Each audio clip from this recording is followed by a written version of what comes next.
जय श्रीराम. मित्रांनो, आज ज्येष्ठ शुद्ध त्रयोदशी. या दिवसाचं महत्त्व फार कमी हिंदूंना माहीत आहे. त्यामुळं हे समजावं यासाठी हा आज व्हिडिओचा आपण घाट घातलेला आहे. ज्येष्ठ शुद्ध त्रयोदशीला छत्रपती शिवरायांनी आपला राज्याभिषेक करून घेतलेला होता. त्यामुळं संघाच्या परिभाषेमध्ये ह्याला हिंदू साम्राज्य दिनोत्सव असं आम्ही म्हणतो.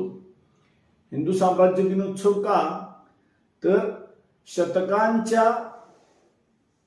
पारतंत्र्यानंतर, जवळजवळ 300 वर्षांच्या पारतंत्र्यानंतर आणि इस्लामी आक्रमणानंतर एक हिंदू साम्राज्य छत्रीधारी छत्रपतींचं असं निर्माण झालं. त्यामुळे याला हिंदू साम्राज्य दिनोत्सव असं राष्ट्रीय स्वयंसेवक संघाच्या परिभाषेमध्ये म्हटलं जाते. या राज्याभिषेक सोहळ्याचं शाहीर साबळेंनी अगदी यथार्थ वर्णन केलेलं आहे. ते म्हणतात, शतकांच्या यज्ञातून उठली एक केशरी ज्वाला, 10 दिशांच्या हृदयामध्ये अरुणोदय झाला. अक्षरशः मिट्ट काळोख हिंदू समाजासाठी त्या काळात होता. आणि त्यानंतर शिवरायांचा राज्याभिषेक हा एक अरुणोदय झाला हिंदूंचा आणि हिंदू संस्कृतीचा, असं म्हणलं तर ते चुकीचं ठरणार नाही. 1930 सालचा जन्म आणि वयाच्या 16व्या वर्षी म्हणजे 1946 साली महाराजांनी रायरेश्वराची शपथ घेतली आणि तोरणागड जिंकून आपल्या स्वराज्याचं तोरण बांधलं.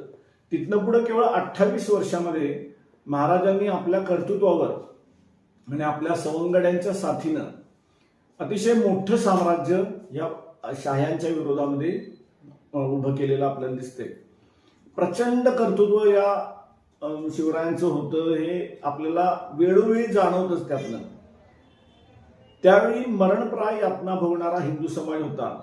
म्हणजे असं म्हटलं जाते की आर्थिकदृष्ट्या आणि सांस्कृतिक दृष्ट्या हे हिंदू समाजावर प्रचंड मोठ्या प्रमाणावर अतिक्रमण चाललेलं होतं. आपल्याला माहित आहे, त्याची वर्णन आपण अनेक ठिकाणी वाचलेली असतील इतिहासामध्ये. अनेक ठिकाणी ज्या वेळेला हल्ले व्हायचे वेगवेगळ्या शाह्यांच्याकडनं, म्हणजे मोगल असतील, निजामशाही असेल, आदिलशाही असेल, कुतुबशाही असेल, यांच्याकडनं स्वराज्यातल्या मिळकतींच्यावर ज्यावेळेला हल्ले व्हायचे त्यावेळेला गावाच्या गाव पेटून दिली जायची. महिला मुलींना उचलून नेलं जायचं, त्यांच्यावर अत्याचार व्हायचे, लोकांना कापलं जायचं सरसगट. आणि त्याचबरोबर त्यांचं जे काही उत्पन्न असेल त्याची लूट व्हायची. दुसरं म्हणजे हिंदूंना जगण्यासाठी त्यावेळेला 2 अटी होत्या. एक तर तुम्ही जिझिया द्या किंवा तुम्ही इस्लाममध्ये आपलं धर्म परिवर्तन करून घ्या. त्यामुळे ह्यातनं जो शिल्लक राहिलेला हिंदू समाज होता त्याला त्यातनं बाहेर काढणं हे अतिशय अवघड होतं. आणि हे कार्य छत्रपती शिवरायांनी करून दाखवलं. त्यामुळं कवी भूषणांनी त्यांचं वर्णन करताना म्हटलेलं आहे, आपल्याला सगळ्यांना तो दोहा आठवतो, काशी की कला जाती मथुरा मस्जिद होती, शिवाजीने होते तो सुन्नत होत सबकी. ही त्या काळची हिंदू समाजाची अतिशय विदीर्ण अशी अवस्था. आणि त्यातनं राज्याभिषेक करून हिंदू राजा म्हणून स्वतःला छत्रपतींनी घोषित करून घेतलं. आपल्या राजवटीमध्ये छत्रपती शिवरायांनी वेगवेगळ्या विषयामध्ये अतिशय खूप चांगलं, म्हणजे ज्याला मैलाचा दगड ठरल असं काम केलं म्हटलं पाहिजे. त्याच्यामध्ये शेतकऱ्यांचं संरक्षण असेल, म्हणजे शिवरायांच्या सैन्याला उभ्या पिकातनं स्वारीवर जायची किंवा इकडून तिकडं करायची परवानगी नव्हती. शेतकऱ्याचं कुठलंही नुकसान होऊ नये ह्याच्याकडे त्यांचा कटाक्ष असायचा. त्याच्यानंतर जलव्यवस्थापनामध्ये म्हणजे प्रत्येक गडावर त्यांनी केलेली पाण्याची व्यवस्था हा अतिशय सूक्ष्म नियोजनाचा भाग आहे. त्यानंतर पर्यावरण संरक्षण म्हणजे झाडं कुठल्याही परिस्थितीत विनाकारण कापली जाऊ नये याबद्दल त्यांचा कटाक्ष असायचा. संस्कृती रक्षण, अनेक इस्लामी आक्रमकांनी पाडलेल्या अनेक मंदिरांचं त्यांनी पुनरुज्जीवन केलेलं आपल्याला तो इतिहास माहिती आहे. त्याच्यानंतर प्रशासकीय सुदृढ व्यवस्था म्हणजे त्यांनी आपलं अष्टप्रधान मंडळ आणि त्याच्या अंतर्गत जी स्वराज्याची व्यवस्था लावली, राजकीय व्यवस्था लावली, प्रशासकीय व्यवस्था ती अतिशय सुदृढ होती आणि तीच नंतर बऱ्याच अंशी फॉलो केली गेली. संरक्षण सिद्धता, त्याच्यामध्ये 2 गोष्टी आहेत. एक म्हणजे आपल्याकडंच आत्मनिर्भर होऊन आपली हत्यारं बनवणं, कारण त्यावेळेला खूप मोठ्या प्रमाणावर हत्यारं आणि जे फिरंगी होते, आपण फिरंगी यांना म्हणतो, इंग्रज, फ्रेंच, ब्रिटिश यांच्याकडनं घ्यावी लागायची. या सगळ्यातनं बाहेर पडण्यासाठी महाराजांनी रायगडावर असेल आणि अन्य काही गडावर असेल शस्त्रास्त्र निर्मितीचे मोठे कारखाने उभारले. अगदी तोफा ओतायचा कारखानाही उभारला गेला. आपली स्वतःची टांगसाळ तयार केली आणि त्यातनं शिवराय नावाचं आपलं मुद्रा तयार केली. याबरोबरच त्यांनी राज्य व्यवहार कोशासारखा एक अतिशय म्हणजे भाषा शुद्धीचा मूलगामी विचार असलेला असा ग्रंथ निर्माण करून घेतला. असं अलोट काम या आपल्या छत्रपतींनी केलेलं आपण बघतोय.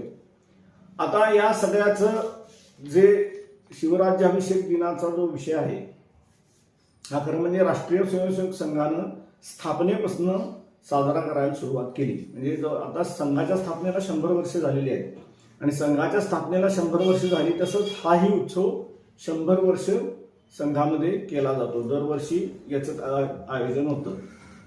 आता काही नवीन संघटना आणि नवीन संस्था त्याच्यामध्ये उतरलेल्या आहेत आणि एका अर्थानं संघाचं जे त्यातलं उद्दिष्ट होतं की जे करतोय ते संघ नाही करत, समाजानं ते केलं पाहिजे, हे उद्दिष्ट थोड्याफार प्रमाणामध्ये साध्य झाल्याचं आता आपण बघतो आहोत. हा कार्यक्रम करण्यामागचा मूळ उद्देश हा समाजात हिंदू चेतना जागवणं असा होता आणि आज घडीला आपला समाज बऱ्यापैकी निद्रिस्तावस्थेतून बाहेर येऊन जागृत झालेला आपण बघतोय. छत्रपती शिवरायांचा आदर्श ठेवूनच संघानं इतकी वर्ष काम केलेलं आहे. म्हणजे संघाच्या कुठल्याही कार्यकर्त्याला जर विचारलं तर आदर्श कोण म्हणल्यानंतर तो छत्रपती शिवराय असंच म्हणणार. इतकं कार्यकर्त्यांच्यावर शिवरायांच्या व्यक्तिमत्वाचा छाप आहे आणि हा छाप आपण आदरणीय पंतप्रधानांच्या कार्यातही बघतो. छत्रपतींच्या पावलावर पाऊल ठेवून त्यांनी दिलेल्या पद्धतीनं शेतकरी संरक्षण असोत किंवा पर्यावरण संरक्षण असोत किंवा संरक्षण सिद्धता असोत किंवा प्रशासकीय व्यवस्था दृढ करणं असो, या सगळ्या गोष्टीमध्ये पंतप्रधान प्रयत्न करताना आपल्याला दिसत आहेत. छत्रपतींच्या इतकं त्यांची तुलनात्मक होऊच शकत नाही. छत्रपती हे छत्रपती होते, पण पंतप्रधानांनी या देशातल्या व्यवस्थेमध्ये आमूलाग्र बदल करायचा प्रयत्न केला, तर ते थोडे यशस्वी झाले. ही गोष्टही आपल्याला नाकारता येणार नाही. संघाच्या या उपक्रमाचं जे फलित आहे ते आपल्याला गेल्या वर्षीच्या 2 निवडणुकांमध्ये दिसलं. केरळमध्ये थिरुवनंतपुरम महानगरपालिका ही भारतीय जनता पार्टीनं जिंकली आणि त्यानंतर तिथल्या कार्यकर्त्यांनी त्या महानगरपालिकेच्या इमारतीवर मोठं एक भित्तिचित्र शिवरायांचं तिथं लावलं. त्याचप्रमाणे पश्चिम बंगालमध्ये ज्यावेळेला आता नुकतीच निवडणूक जिंकली भाजपनं, त्यावेळीही तिथं अनेक ठिकाणी शिवरायांचं चित्र लावलं गेलं. हा संघानं कार्यकर्त्यांना घालून दिलेला शिवरायांचा आदर्श आहे आणि तो प्रत्येक कार्यकर्ता मनापासून जोपासायचा प्रयत्न करतो. राजकारण धुरंधर, संघटन कुशल, मातीशी ना जोडलेलं व्यक्तिमत्व, नेतृत्व, समाज आणि संस्कृती उत्थानासाठी काम करणारा असा एक राजा आपण आपल्या सुदैवानं आपल्या भूमीमध्ये झालेला बघितलेला आहे. आणि म्हणूनच समर्थ रामदास स्वामींनी शिवरायांचं वर्णन यथार्थ केलेलं आहे आणि त्यांना श्रीमंत योगी अशी उपाधी त्यांनी दिलेली आहे. आज खरं म्हणजे जर बघितलं आपण तर समाजानं सर्वच समाजानं त्यात कोणीही असो, वृद्ध, आबालवृद्ध, महिला, पुरुष यांनी शिवरायांच्या आचरणाचा आदर्श आपल्या आचरणात आणणं गरजेचं आहे. शिवरायांनी ज्या पद्धतीनं आपल्या सर्व आयुष्यामध्ये समाजाचा विचार केला तसा विचार प्रत्येकानं करायची आज गरज निर्माण झालेली आहे. कारण आपण बघतो की कुणालाच कशाचंच काहीच पडलेलं नाही आहे. प्रत्येकजण स्वतःच्या स्वार्थासाठीच जे काय करतोय ते करतोय असं करताना दिसते दुर्दैवानं. समाजातले हाताच्या बोटावर मोजण्याएवढे काही लोक हे समाजाचा विचार करतायत, पण आज तसं करून चालणार नाही. संपूर्ण समाजाला समाजासाठी विचार करायला लावलं पाहिजे आणि तशी शिकवण ही शिवरायांच्या चरित्रामधून आपल्याला मिळू शकते. शिवरायांचं चरित्र जर आपल्या चिरंतन स्मरणात राहिलं तर आपल्या हातनं चुकीची गोष्ट घडू शकत नाही, हे आपण खरोखर समजून घेतलं पाहिजे. म्हणजे जो शिवरायांना मनापासून मानतो तो मनुष्य कधीही कुठल्याही परिस्थितीत कुठल्या महिलेची छेड काढणं किंवा दुसऱ्यावर अन्याय जबरदस्ती करणं किंवा चुकीच्या मार्गानं जाणं, स्वतः व्यसनी होणं असं होऊ शकणार नाही. कारण शिवराय मनापासून समजून घेतले तर त्यांच्या आयुष्यामध्ये ह्या गोष्टी पूर्णपणे टाळल्या गेल्या, किंबहुना असं करणाऱ्यावर कडक शासन झालं हेच आपल्याला दिसेल. त्यामुळं समर्थाने म्हणले त्याप्रमाणे निश्चयाचा महामेरू बहुतजनासी आधारू अखंड स्थितीचा निर्धारू श्रीमंत योगी.